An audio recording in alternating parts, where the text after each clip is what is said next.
The first thing that I'm talking about here is a newsletter.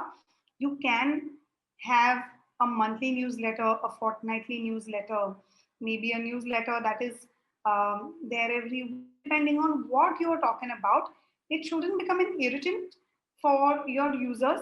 And you must note that you should use an authentic email ID. And when I say that, most of my mails will go from Bijal @ brand aesthetics. They will not go from info or sales ID. There is a very high chance that Gmail or any other client that they are using puts that into spam, puts that into promotions. So you don't want it to go under updates or promotions. You want it to come under inbox. So use an authentic email ID. Use creative emails. Uh, Now emails which will have very different headlines, not something which gives out everything in the headline but makes them want to open.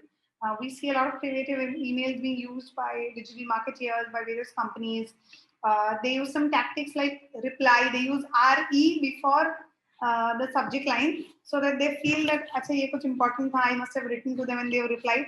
But that's a silly tactic, but that's working also. I wouldn't recommend you to do that though. Um, you can write emails that engage. You can have call to actions in emails. A lot of blogs that take them back to the website. In your email, you can put up maybe snippets of your blogs and ask them to go to the website. There could be a downloadable link. There could be something that you're giving away for them. Always remember what is in it for them to click.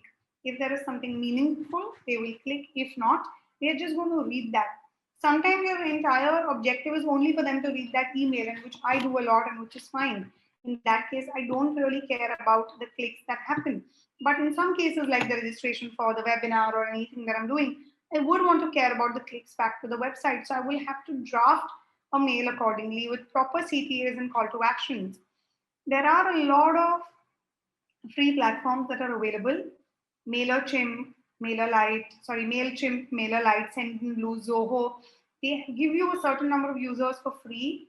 Like there, for MailChimp, you can get 2,000 users free, and you can send them unlimited emails in a month, but it is restricted to 2,000 email IDs only. Please ensure that these are verified users and not spam, because what happens is that if you take up a database and you add it, and if they don't want to see uh, uh, you know uh, your mail, they will start to unsubscribe.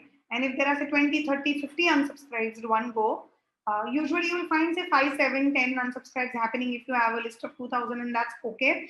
But if there are a lot of unsubscribes happening very, very regularly, in that case, your credibility goes down in front of MailChimp. They will start to feel that you are spamming people's inboxes, and that is actually going to deter your emails from reaching their inbox. It will automatically be moved into spam.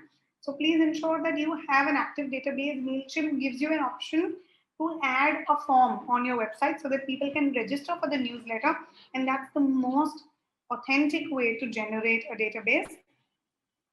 There are a lot of free features that are there, like tracking how many people open, clicks, visits,